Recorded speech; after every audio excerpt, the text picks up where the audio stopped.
heridos, a los frustrados. Hay buenas noticias hoy, al perdido, al lastimado. Hay buenas noticias hoy. Hay uno que tu nombre no ha olvidado. Hay uno que por ti está orando sin parar. Él irá a buscarte a donde nadie más irá. Él es Jesús. Él no para de buscar tu corazón, Él nunca para hasta curar todo el dolor. El que no para hasta encontrarte es Jesús. Él no para de mostrarte su amor, Él nunca para de pelear a tu favor. El que no para hasta encontrarte, Él es Jesús, el buen pastor. Cuando fallo y me caigo, hay buenas noticias hoy. Si estoy lejos y me pierdo, hay buenas noticias hoy. Hay uno que mi nombre no ha olvidado. Hay uno que por mí está orando sin parar. Él irá a buscarme a donde nadie más irá. Él es Jesús. Oh, Él no para de buscar mi corazón. Él nunca para hasta curar todo el dolor. El que no para hasta encontrarme, Él es Jesús. Él no para de mostrarme su amor. Él nunca para de pelear a mi favor. El que no para hasta encontrarme, Él es Jesús. El que no para hasta encontrarme, Él es Jesús, mi buen pastor. Es más que una canción, es más que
Dios les bendiga, bienvenidos a Clamor en la Noche, aquí desde los estudios auxiliares de la Cadena del Milagro en Cataño, Puerto Rico, vía satélite a todo el mundo, especialmente a Centro, Suramérica, el Caribe, y hasta donde llegan las ondas etéreas de esta Cadena del Milagro vía satélite y las diferentes plataformas que se transmiten. Nos puedes ver de lunes a viernes, de 12 de la medianoche a 1 de la mañana, de lunes a viernes, de 12 a 1 de la madrugada, por el canal 54 de Dish, 54 de Liberty, por unored.com,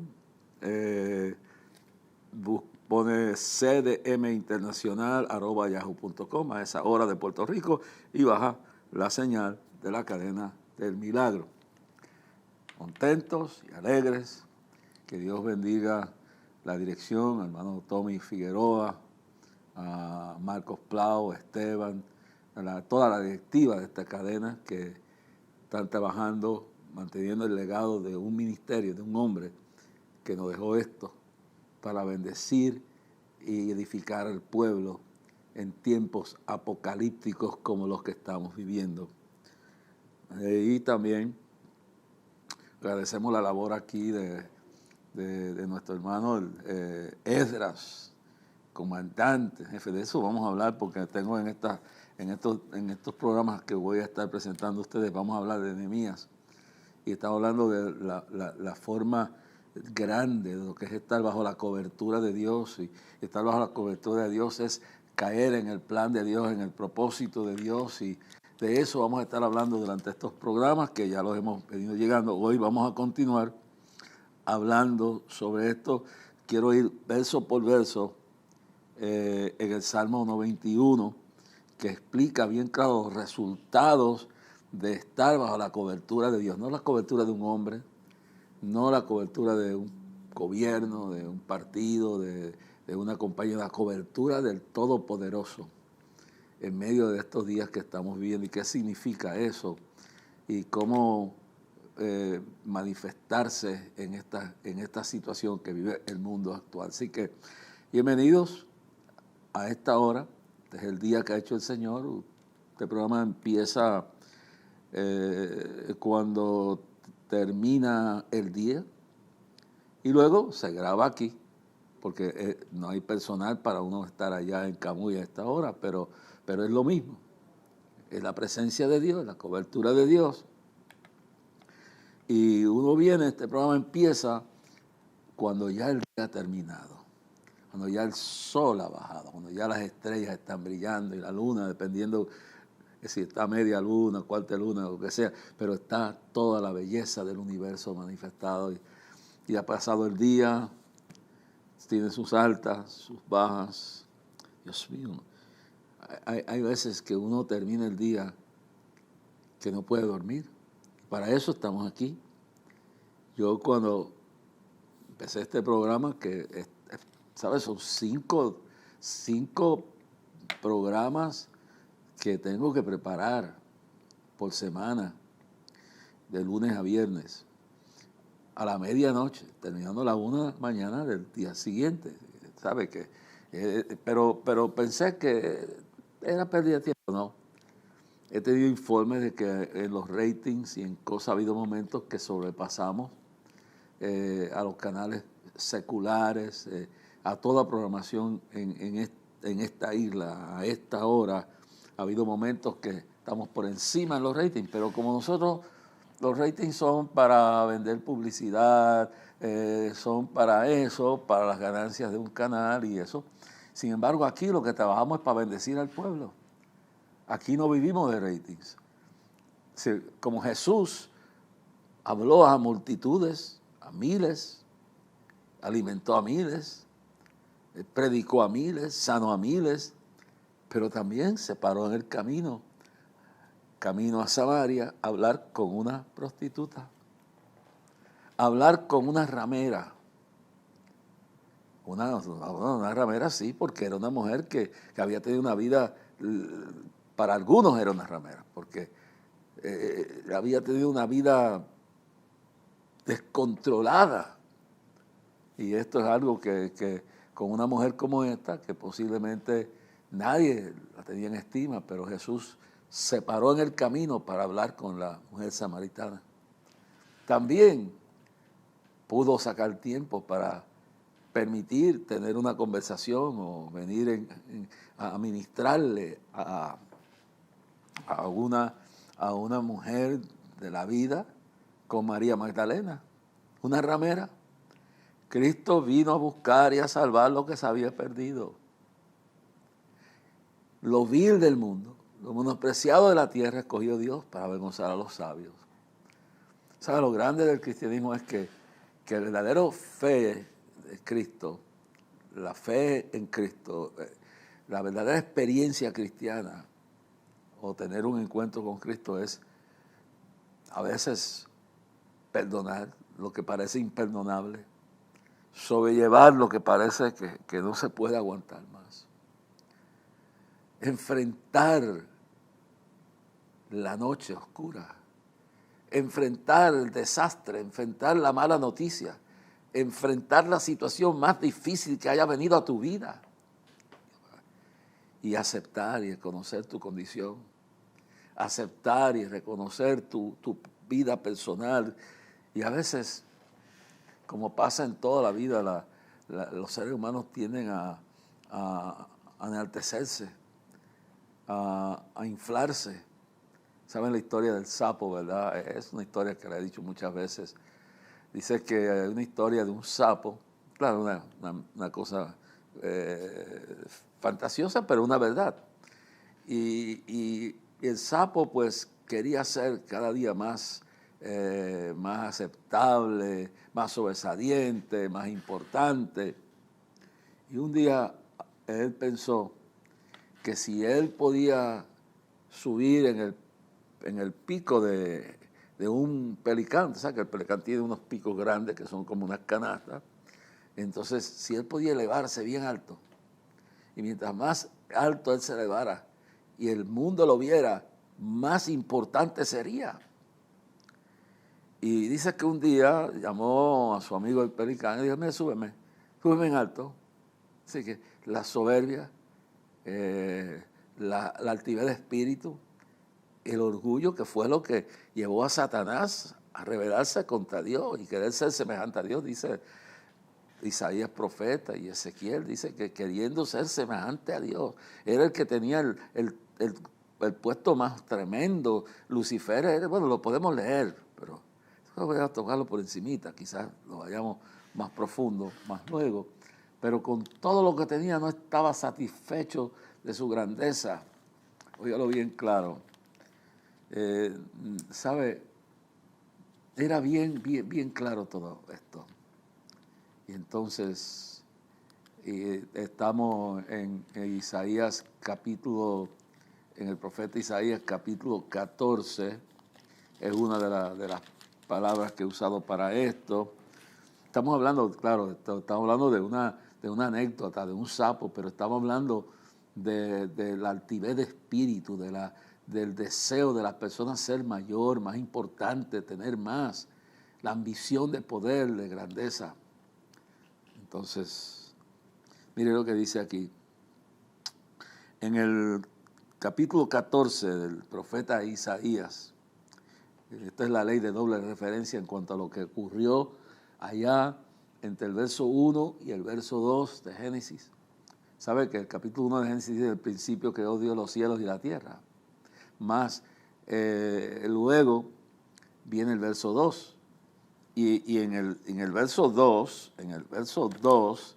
esta es una cosa que lo he enseñado muchas veces. En el verso 2 sigue lo siguiente. En Génesis 1:1 dice: en el principio creó Dios los cielos y la tierra. Y Dios hizo todo esto que está creado. En el principio, Génesis 1:1, en el principio creó Dios los cielos y la tierra. Entonces, en el verso 2, para conocimiento nuestro, dice: y la tierra estaba desordenada y vacía, y las tinieblas estaban sobre la faz del abismo, y el Espíritu de Dios se movía sobre la faz de las aguas. Voy a repetir los dos versículos de nuevo. Primero, en el principio creó Dios los cielos y la tierra. Ahora, ¿cómo es posible que en el verso 2 dice, la tierra estaba desordenada y vacía, y las tinieblas estaban sobre la faz del abismo, y el Espíritu de Dios se movía sobre la faz de la tierra? Pues dice aquí, la tierra estaba desordenada, estaba vacía, y las tinieblas se movían sobre la faz del abismo, sobre la faz de toda la tierra sólida. Pero más añade, y el Espíritu de Dios se movía sobre la faz de las aguas. Ahora, ¿qué ocurrió entre el verso 1 y el verso 2? Porque Dios es un Dios de orden, es un Dios de organización. Dios es un Dios de luz, no de tinieblas. Y dice que creó Dios los cielos y la tierra. Pero entre el verso 1 y 2 hay un misterio revelado. Y esto lo dice Isaías 14 y Ezequiel 28. Entonces, vamos a ver bien claro aquí. ¿Por qué la tierra estaba desordenada? Si Dios lo que hace, lo hace en orden. Quiere decir que entre el verso 1 y 2 hubo un episodio, algo que ocurrió, algo que nadie conocía. Hay cosas que solo Dios las conoce, pero en un momento dado nos las revela para bendición o para enseñanza nuestra. Dice que la tierra estaba desordenada. Dios no es un Dios de desorden. Y vacía, no había nada. En otras palabras, todo estaba destruido, no había nada, no quedó nada. Como después de un terremoto, después de un huracán, después de una inundación, después de un fuego. Y entonces un Dios que es de luz dice que las tinieblas estaban sobre la faz del abismo. Las tinieblas, la oscuridad, el poder del mal se movía y el Espíritu de Dios se movía sobre la faz de las aguas. ¿Qué ocurrió entre el verso 1 y 2? Entonces hay una ley en la teología que se llama la ley de la doble referencia, que los grandes teólogos, estudiando las Escrituras, han encontrado que hay una ley no escrita, pero visible, de que Dios da una revelación, una profecía, un evento, y de ese evento se refiere a más de uno. Se refiere a uno que pasó o uno que va a pasar. Se llama la ley de doble referencia en la hermenéutica, en la ley teológica de estudiar la palabra. Pero Dios siempre da un mensaje. Dios siempre revela algo. Por eso es tan importante lo que hemos venido diciendo. La importancia está bajo la cobertura de Dios. Y cuando Él dijo, me voy, pues dejaré a otro, al Espíritu Santo. Y Él os revelará todo lo que necesitan aprender. Eso es importante, estar bajo la dirección de Dios. Estar bajo la protección y estar abrigado. El que habita al abrigo del Altísimo morará bajo la sombra del Omnipotente. Entonces aquí vamos a lo que pasó entre esto. Entonces dice, en esa ley de doble referencia, está hablando el Espíritu Santo, Dios está hablando a través del profeta Isaías a un evento presente o que ha de venir y un evento que ya pasó. Y dice, todos ellos darán voces y te dirán, capítulo 14 de Isaías, verso 10 al 15. Capítulo 14 de Isaías, verso 10 al 15. Y digo así. Todos ellos darán voces y te dirán, tú también te debilitabas como nosotros y llegaste a ser como nosotros. Verso 11. Y descendió al Seol tu soberbia. Aquí está hablando de alguien que se llenó, que fue creado por Dios, pero se llenó de soberbia, de altivez. Y descendió al Seol, verso 11, tu soberbia y el sonido de tus arpas. Gusanos serán tu cama y gusanos te cubrirán. Entonces quiere decir que este personaje tenía una importancia y tenía que ver con la adoración. Era un querubín, un ángel querubín, que eran los que cantaban, los que alababan. Era un ángel muy importante. Entonces, en el verso 12 dice, refiriéndose a ese ángel querubín que tocaba el arpa, que estaba en la grandeza de allá y se llenó su corazón en la grandeza del cielo y se llenó su corazón de soberbia. Dice, verso 12, ¿cómo caíste del cielo? Oh lucero, hijo de la mañana, cortado fuiste por tierra, tú que debilitabas a las naciones. Así que aquí está hablando mismo también al rey de Babilonia. O sea, que mientras está hablando de Lucifer, mientras está hablando de Belzebub, mientras está hablando de un querubín que tiene un puesto alto en el cielo, a la misma vez está hablando del rey de Babilonia, y por eso compara las dos cosas. Y si tú lees el verso 11 dice, descendió al Seol tu soberbia. Entonces, gusanos serán tu cama y gusanos te cubrirán. El verso 12, ¿cómo caíste del cielo? Verso 12, oh lucero, hijo de la mañana. Este es el verso 12 ahora. ¿Cómo caíste del cielo? Oh lucero, hijo de la mañana. Cortado fuiste por tierra, tú que debilitabas a las naciones. Ahora, aquí vemos, le está hablando a Nabucodonosor. Le está hablando de este hombre poderoso que debilitaba a las naciones, pero que vio su caída, que era importante, era como el lucero de la mañana. Y a la misma vez que está hablando sobre la profecía relacionada con la caída del rey Nabucodonosor, el rey de Babilonia, está refiriéndose a este ángel que está en el cielo, que está ya en el verso 1, entre el verso 1 y 2 del libro de Génesis capítulo 1, y que dice que tú que debilitabas a las naciones. Pues en esa fase está hablando de Nabucodonosor. Pero entonces, en el verso 13, es importante esto, tú que decías en tu corazón, subiré al cielo en lo alto, junto a las estrellas de Dios, levantaré mi trono y en el monte del testimonio me sentaré al lado del norte. Óyalo bien claro. Entonces, aquí vamos a leer el 14 también. Y el 15, entonces resumimos esta revelación de doble referencia. Dice, verso 13, tú que decías en tu corazón, subiré al cielo en lo alto, junto a las estrellas de Dios, levantaré mi trono y en el monte del testimonio me sentaré a los lados del norte, sobre las alturas de las nubes subiré y seré semejante al Altísimo. Subraya esta palabra, verso 14. Y seré este personaje que en primer lugar se refiere a Nabucodonosor. Recuérdese cuando vino todo lo que él había creado, y si se quiere usted se busca en el libro de Daniel, usted lo busca claramente en el libro de Daniel y usted va a encontrar allí toda la caída de Nabucodonosor, su caída, cuando se busca allí el capítulo 4, habla de la locura de Nabucodonosor. Y entonces ahí usted va a ver todo esto, cómo lo echan entre los hombres, cómo él se engrandeció. Dice bien claro, dice que al cabo de 12 meses, habiendo dado la profecía, ahora vamos a Daniel ahora, estamos en el capítulo 4 de Daniel, después volveremos de nuevo a Isaías. Pero estamos en el capítulo 4 de Daniel. Entonces dice, verso 28 en adelante. Todo esto vino sobre el rey Nabucodonosor.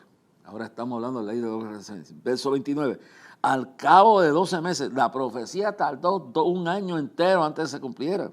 Paseando en el palacio real de Babilonia, Nabucodonosor, verso 30, habló el rey y dijo, ¿no es esta la gran Babilonia que yo edifiqué para casa real con la fuerza de mi poder y para gloria de mi nombre? Note bien, claro, la señal de la enfermedad de soberbia, lo que está hablando en relación a Nabucodonosor, lo está hablando en relación a Lucifer, las dos cosas. Dice, entonces lo estamos viendo. Tú que decías en tu corazón, subiré al cielo, en lo alto. Y dice, y me sentaré junto a las estrellas, levantaré mi trono. O sea, aquí está hablando de esto. Entonces vamos al verso 30. Y habló el rey y dijo, ¿no es esta la gran Babilonia que yo edifiqué oiga bien, para casa real con la fuerza de mi poder y para gloria de mi majestad? Entonces, aquí está hablando a Nabucodonosor. Y aquí está hablando de lo que ocurrió miles de años, posiblemente, ¿usted sabe cuántos años atrás? Allá entre el verso 1 y 2 del libro de Génesis, cuando hay ese caos terrible en el mundo, pero está hablando de lo que ocurrió en este personaje, que era un ángel querubín, que era un ángel tremendo, que estaba en todo su apogeo, en toda su gloria. Y aquí le pasa esto al rey. O sea, que está hablando a dos eventos, a dos individuos, dos personas diferentes. Y entonces, el verso 31, aún estaba la palabra en la boca del rey, cuando vino una voz del cielo, óyelo bien, vino una voz del cielo, a ti se te dice, rey Nabucodonosor, el reino ha sido quitado de ti. Está hablando ahí de Nabucodonosor, lo que había dicho aquí. Lo que había dicho aquí. Verso 15 de Isaías 14, verso 15. Mas tú derribado eres hasta el infierno, a los lados del abismo. Entonces está aquí hablando, esto fue lo que le pasó al rey de Babilonia. Esto fue lo que le pasó a Lucifer. Así. Lo que le pasó a Lucifer, lo que le pasó a Belzebub, lo que le pasó a este querubín que conocemos como el diablo, como Satanás, como el padre de mentira. Pero dice aquí que aún dice, a ti se te dice Nabucodonosor, el reino ha sido quitado de ti. Verso 32. Y de entre los hombres te arrojarán, y con las bestias del campo será tu habitación, y con los bueyes te apacentarán, y 7 tiempos pasarán sobre ti, hasta que reconozcas que el Altísimo tiene el dominio en el reino de los hombres, y lo doy a quien, y lo da a quien Él quiere, y lo da a quien Él quiere. Entonces, le dice, por 7 años vas a estar loco. Y describe lo que le pasó a Nabucodonosor, pero a la misma vez que está describiendo lo que le pasó al rey Nabucodonosor por su soberbia, por su altivez, está hablando de Lucifer, Satanás, como usted le diablo, como usted que este ángel precioso, querubín, vamos a entrar más adelante, cómo se salió de la cobertura de Dios, cómo se salió de la obediencia a Dios, cómo su corazón se llenó de soberbia, de grandeza, de ceguera espiritual. Bendito sea el Señor. ¿Y cómo terminó? Y lo pasó por un proceso de 7 años. Le dijo, y de entre los hombres te arrojarán, y con las bestias, 32, y con las bestias del campo será tu habitación, y como los bueyes te apacentarán, y 7 años pasarán sobre ti, hasta que reconozcas que el Altísimo tiene dominio en el reino de los cielos, y lo da a quien Él quiere. Entonces, lo que dice aquí es que le profetiza dice, esta es la historia de lo que iba a suceder, de lo que sucedió con el rey de Babilonia, Nabucodonosor. Entonces, relata lo que le sucedió por su altivez, por no reconocer la grandeza de Dios, y por 7 años lo destina a que se le saque, toma 7 años comiendo pasto, andando desnudo, barbudo, apestoso, peludo, descalzo, con las uñas largas como un animal, bebiendo y al sol y al sereno, para que llegue el momento que tenga que reconocer su pecado. Entonces está hablando aquí lo mismo que le pasó a Satanás. Es decir, de la misma manera que esto le pasó a Nabucodonosor, esto fue lo que trajo el caos, esto es lo que trajo las tinieblas, esto es lo que trajo el desorden en un mundo que era perfecto, que lo había hecho primero para la gloria mía, dice el Señor, para la gloria mía, y para que los seres humanos fueran bendecidos para honrarme a mí, el Dios eterno de todos los tiempos y de todo el universo. Y esto es importante que lo entendamos. Hay gente que Dios tiene que pasarlo por la piedra. Hay gobernantes que tienen que comer polvo para que entiendan la grandeza. Y mire, hay cosas que han pasado en estos días que ha sido discusión del mundo. Y nosotros, en vez de estar viendo, es como, yo me doy cuenta en el día de hoy que todos cometemos este error. Alguien falla y en vez de nosotros buscarlo para ayudarlo, inmediatamente disparamos a destruir, no hay restauración, no hay perdón, y nos volvemos soberbios, espiritualmente hablando. Entonces, Dios lo que quiere decir aquí es, Vamos a buscar a aquella persona que cayó, vamos a buscar a aquella persona que se equivocó, y si no nos oye, si te rechaza tu consejo y te rechaza tu advertencia y rechaza la sabiduría con la cual les ha explicado cómo enfrentar su situación, entonces será tiempos definidos en los cuales tendrá que pasar por el trapiche, por el molino, tendrá que pasar para ser pulido y purificado de toda esa maldad que hay. Por eso dice que el que se humilla será ensalzado y el que se ensalza será humillado. Esto es importante, hermano. Es importante que entendamos todo esto, lo comprendamos a cabalidad. Y usa esto para decirnos, mira, esto fue lo que pasó en el cielo. Esto fue el desorden y el caos que hubo allá entre el verso 1 y 2. No compite la Biblia con la ciencia. Digo, este es un que tiene ciencia, un que tiene de todo, pero es un libro espiritual para decirnos y guiarnos el camino, como Juan Bunyan reconocía cuando escribió el camino del progreso del peregrino. Y le da un mapa de dónde salió de la ciudad de destrucción y hacia dónde va la ciudad celestial. Bueno, pero aquí esto es importante que uno lo entienda. Que antes de la caída viene la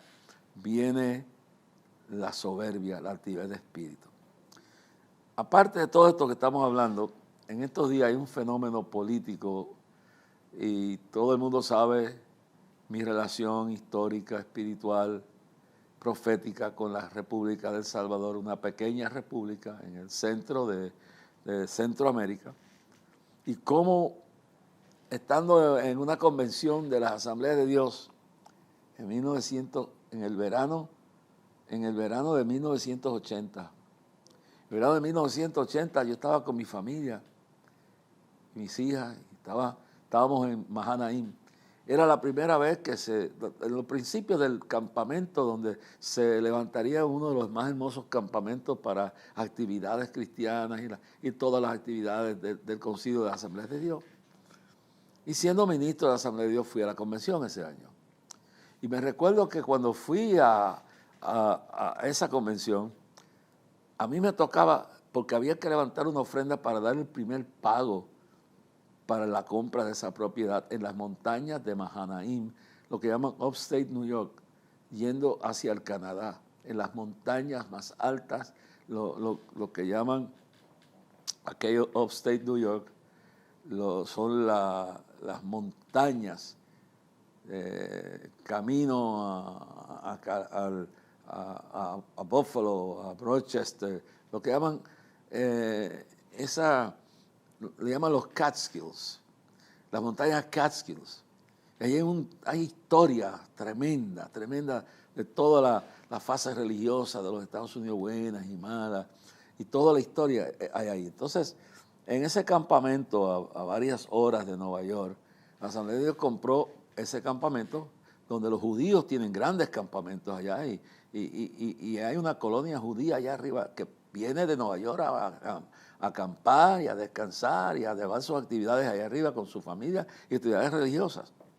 Pues allí se compra este campamento. Y esa noche, no voy a entrar en detalle de todo lo demás, me toca a mí pedir la ofrenda, para pedir la ofrenda para que se diera un abono, un pronto, lo que fuera en la compra de ese terreno enorme. Eso ha crecido. Ojalá un día pueda ir y traer fotos y todo de lo que se ha hecho ahí. Pues a la madrugada el último día era el sábado, y en la madrugada del sábado estoy orando, primero que me despierto, estamos en un cuartito en el hotel, todos juntos, y mi familia y yo, y entonces estoy en esa situación,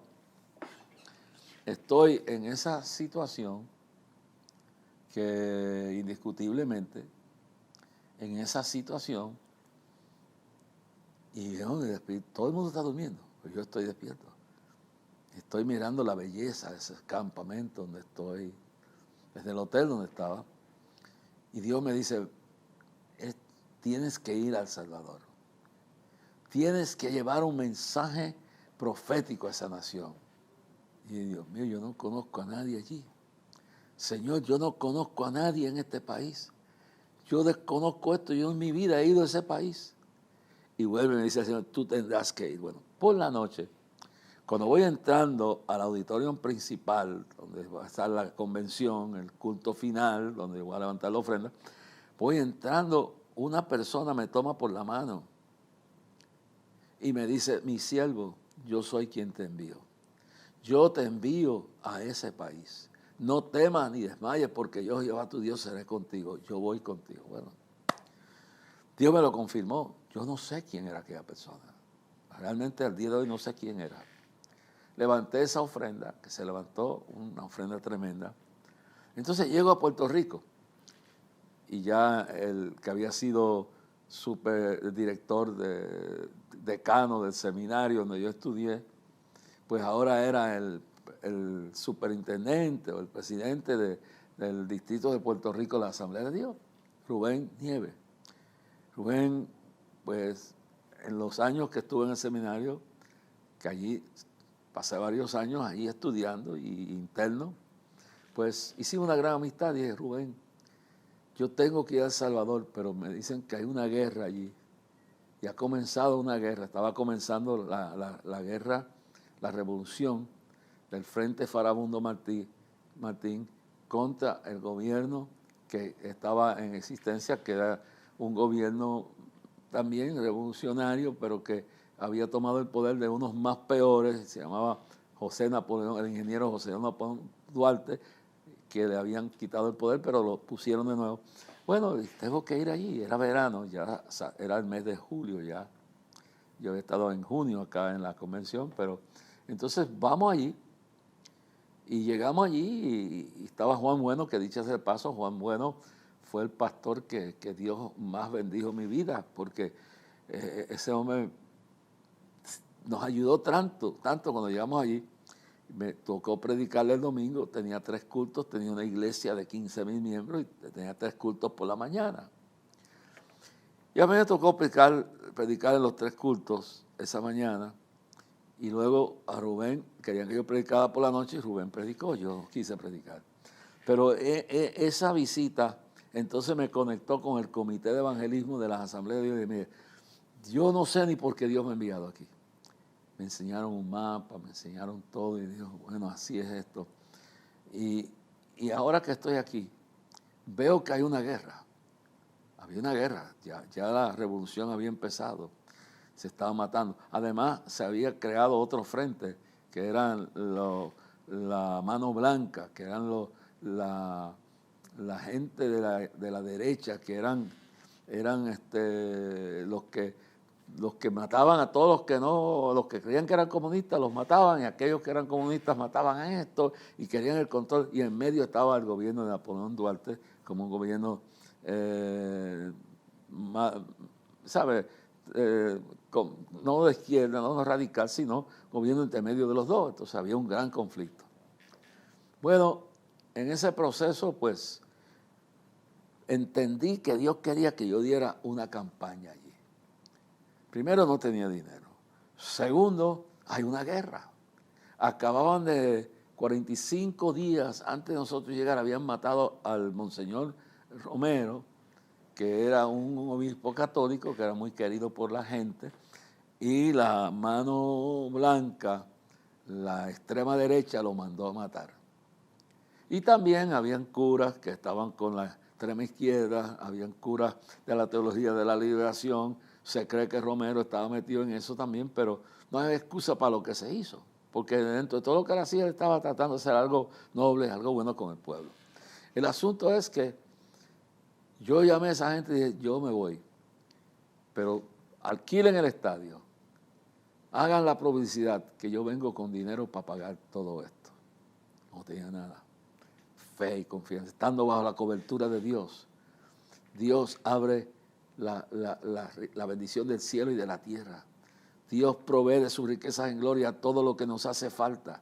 Dios quita todo obstáculo, Dios abre puertas. Entonces me fui, eso fue en el mes de julio, y regreso a Puerto Rico. Necesito dinero. Tengo unos 4,000 metros cuadrados o un poco más. cuerda y media, o más o menos una cuerda que son 4,000 metros cuadrados, en un sitio a la orilla de la carretera 167 en Bayamón, en un sitio prominente, bello para construir mi casa. Bueno, lo primero que hago es que tomé eso y Dios me dijo, vende ese terreno. Y lo vendí. Y vete y usa ese dinero. Bueno, cuando tú estás bajo cuando tú estás bajo la cobertura de Dios, no quiere decir que no hay oposición. No, mira, cuando Moisés iba bajo la protección de Dios, llevando al pueblo de Israel hacia la tierra prometida, una columna de fuego de noche, una nube de día, y Dios estaba con él, pero hubieron problemas. Entre los problemas, camino a Canaán, se rebeló más de una vez el pueblo, se rebeló la gente más íntima, hasta su hermano Aarón. Llegó el momento que cuando llegan allá, cuando llegan al monte Sinaí y creen que él ha muerto, se revela y se permite que la idolatría, el paganismo y la fiesta en el desierto llegue haciendo un becerro de oro. Pero aún cuando están con las espaldas atrás y el ejército de Faraón detrás de ellos y el mar muerto del mar rojo frente a ellos, ese no, se rebeló el pueblo, empezó la gente a murmurar, ¿para qué no trajiste? Y cada rato que había un problema, era un problema interno. Es decir, que el que estemos a la cobertura de Dios, que estemos bendecidos por Dios, que estemos protegidos por Dios, no es necesariamente que no va a haber problemas, que no va a haber gente que se va a levantar contra nosotros, que no va a haber oposición, que no va a haber problemas, que no va a haber dificultades. Pero cada vez que Moisés recordaba eso, estaba para la cobertura de Dios. Y esto, pues, yo pensé en esto. En la oficina se me levantó medio mundo. Usted está loco, eso lo van a matar allí. Y vino todo ese lío aún. Claro, es normal que si tú tienes ese terreno para hacer la casa de tu familia va a pensar que estás loco. Y yo me recuerdo que un día me metí debajo del escritorio en una pequeña oficinita que había, que quedaba en la oficina de mi esposa y después la recepción. Mi cabina de transmisión quedaba al otro lado. Entonces yo me recuerdo que me metí a llorar. Y hubo una pequeña reunión en el ministerio. Dijo, este hombre lo van a matar, esto se va a caer. Cuando Dios te envía, Él sabe lo que está haciendo. Y no quiere decir que va a ser fácil, pero lo imposible será posible. Y irás y regresarás si así Dios lo permite. Porque el día que Dios decida llamarte, te vas a llamar y se acabó, no tienes que patalear tanto. Pero si tu tiempo no ha llegado, tú regresarás en paz. Bueno, después de todo eso, tuve todo ese mes de octubre, se dio clamor a Dios frente al Capitolio, y entonces se preparó mi llegada para noviembre. Y entonces llego en noviembre, comienzo de noviembre, llego a El Salvador, solito, con más nadie, con la venta del terreno donde iba a edificar mi casa. Dinero que nunca recuperé, pero lo sembré. Por eso uno tiene que aprender que uno no da esperando recibir nada, uno da de buen corazón. Dice, Dios bendice al dador alegre. Entonces Dios te bendice porque tú haces el sacrificio, tú haces tu trabajo, tú lo haces desinteresadamente. No te interesa nada más que hacer la voluntad de Dios. Y me recuerdo como si fuera hoy, que llegué a El Salvador y llegué, creo que fue viernes o jueves, llegué jueves, viernes estuvimos bregando, entonces vino la publicista, yo saqué el dinero que tenía, aquí tiene estos miles de dólares, creo que eran, en aquel entonces, ahora serían como 10,000, pero eran $3,000, y lo puse allí, le dije, tenga este adelanto, y las normas nuestras es que nosotros pagamos todo al final de la campaña, y alquilé una agencia de publicidad, Paz Carta, Cruzacalle, Hoja Suelta, anuncios en la televisión, anuncios en la radio, anuncios en el periódico. Y entonces el comité empezó a trabajar y la señora que dirigía la compañía de publicidad era una persona no convertida. Y yo dije, Dios me ha traído aquí Cuando termine esta actividad, usted se le saldará todo. Y además de eso, vamos a invertir más todavía. Bueno, yo me quedé sin nada. Creo que casi sin nada. Si me quedé con $200, $300 encima de lo mío, no de lo que traje, porque lo otro de la venta lo sembré completamente. No esperaba recuperarlo. El asunto es que llego a El Salvador en medio de una guerra, donde hay napalm cayendo, donde ya hay, escúcheme bien, ya hay el 50% del transporte público está desactivado, está destruido, ya hay miles de muertos, hay una guerra civil en todo el país, hay terroristas de izquierda, de derecha, guerrilla, hay todo esto en el país. Y llego a ese país y otro día le cuento toda la historia de todo lo que va y lo que pasó entre, ya esto es sábado y domingo.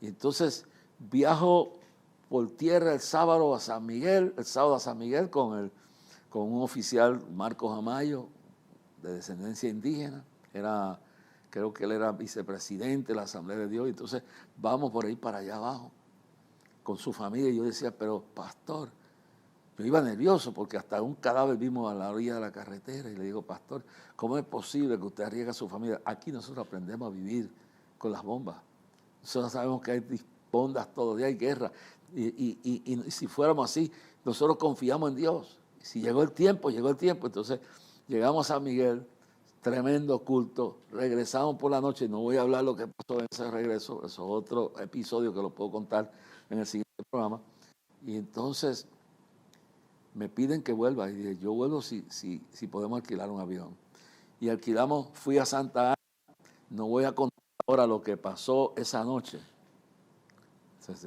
porque pasó algo tremendo esa noche al regreso de San Miguel.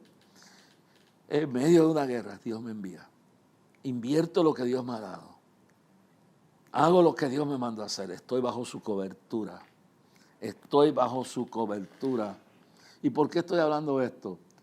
Porque esa campaña cambió la historia. Después seguiré hablando, en el siguiente programa hablaré de todo lo demás. Cambió la historia. ¿Y por qué estoy trayendo esto? Porque un señor llamado ahora Nayib Bukele tenía 7 años cuando yo llegué. Llegó a ser miembro del Frente Farabundo Martí, llegó a ser un guerrillero. Era un joven, no convertido. Y luego, esa campaña dejó estabilizado la bendición de Dios en ese país. Y luego la guerra terminó. Pero esa campaña, que en el próximo programa le hablaré más profundo de los eventos que me pasaron antes, porque creo que es importante, lo que significa estar bajo la cobertura de Dios, y voy a hablar de unos incidentes que tuve durante ese tiempo, el sábado, el domingo, y aún más después de eso. Pero entonces, ese hombre Dios lo ha usado, se convirtió siendo político, no se convirtió antes, no, siendo alcalde, creo que hasta donde tengo entendido, alcalde de su ciudad, tiene un encuentro con Cristo. ¿Y por qué estoy diciendo esto al terminar? Porque voy a abundar esto en el próximo programa. ¿Por qué es tan importante orar por Nayib Bukele? Porque el hombre no se ha avergonzado de Cristo. El hombre en todo lo que dice menciona la palabra y pone a Dios por encima de todo. Dios lo ha usado para controlar el crimen, para bendecir su país pequeño. Y entonces hay una importancia por qué estoy haciendo esto. Porque después que ganó su reelección ahora, como nunca en ningún país del mundo, yo creo, Nayib Bukele lo están atacando como que va a ser un dictador, como que va a llevar el país a la ruina. Y yo estoy convocando al pueblo que oremos por él. Que Dios lo guarde y que su corazón no se llene de soberbia. Que Dios lo mantenga humilde y que Dios me permita ir a hablar con ese hombre en los próximos meses, no mucho, en los próximos meses. A ir a hablar en privado, porque Dios me ha puesto una carga por ese hombre. Porque hay que rodearlo de oración para que no se salga de la cobertura de Dios, porque su éxito, y eso es lo que me agrada de él, se lo da la gloria a Dios. Y pocos los gobernantes que le dan la gloria a Dios. Entonces ahora las fuerzas del mal le están cayendo encima. Se recuerda lo que Cristo dijo en el libro de Mateo, citando a Zacarías, dijo, herirá el pastor y las ovejas serán desparramadas. Entonces, voy a atacar la cabeza, voy a atacar el hombre que Dios usa, voy a atacar la mujer que Dios usa, que se salga de la cobertura de Dios, que se llene de soberbia, que se llene de grandeza y todo lo que haga se venga abajo. Yo he vivido esto en carne viva. Y yo pido que oremos por Nayib Bukele, para que Dios guarde su vida, que el humo no se le vaya a las cabezas, que hasta que el Dios lo tenga allí, cumpla la misión para la cual no esté ni un día ni una hora más, esté allí hasta el momento que Dios quiera que esté, y que nunca su corazón se llene de soberbia, de grandeza, de altivez de espíritu, y que Dios me dé la oportunidad de ir a orar por él. Me dé la oportunidad de ir y decirle, Dios me habló que viniera a hablar contigo.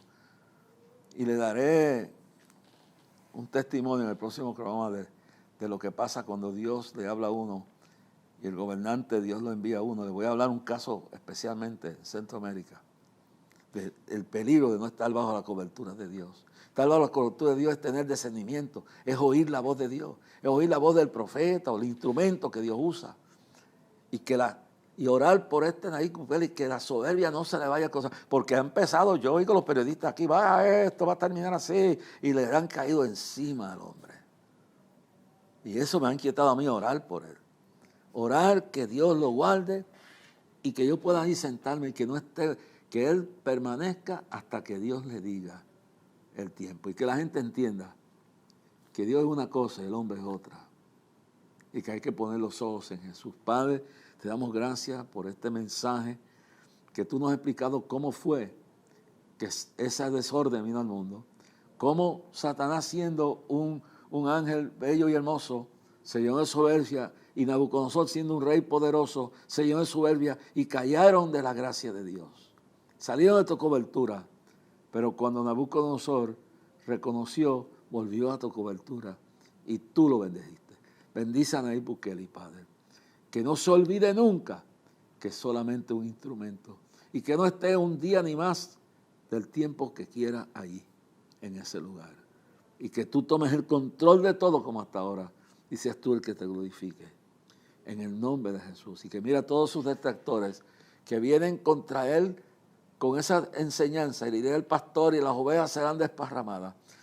Mira a los pastores que están siendo heridos. Mira a las pastoras que están siendo heridas. Mira a los hombres y mujeres que están siendo heridos. Sus hogares, sus hijos, sus hijas, sus familias, sus iglesias en Nigeria, en Sudán, en Eritrea, en Somalia, en Etiopía, en Irán, en Irak, en Pakistán, en Indonesia, Bashaya, en India, en todas partes, en China, en Cuba, en todas partes del mundo, en Estados Unidos, en Canadá. Señor, que tú extiendas tu mano y cubras a tu pueblo, cubras a tus siervos y tus siervas, a tus hijos y a nuestros hijos, en el nombre de Jesucristo. Amén. Que Dios le bendiga grandemente. Continuaremos en el próximo programa. Ahora descanse y eche su carga sobre el Señor. Los heridos, a los frustrados, hay buenas noticias hoy. Al perdido, al lastimado, hay buenas noticias hoy. Hay uno que tu nombre no ha olvidado. Hay uno que por ti está orando sin parar. Él irá a buscarte a donde nadie más irá. Él es Jesús. Él no para de buscar tu corazón. Él nunca para hasta curar todo el dolor. El que no para hasta encontrarte es Jesús. Él no para de mostrarte su amor. Él nunca para de pelear a tu favor. El que no para hasta encontrarte Él es Jesús, el buen pastor. Cuando fallo y me caigo, hay buenas noticias hoy. Si estoy lejos y me pierdo,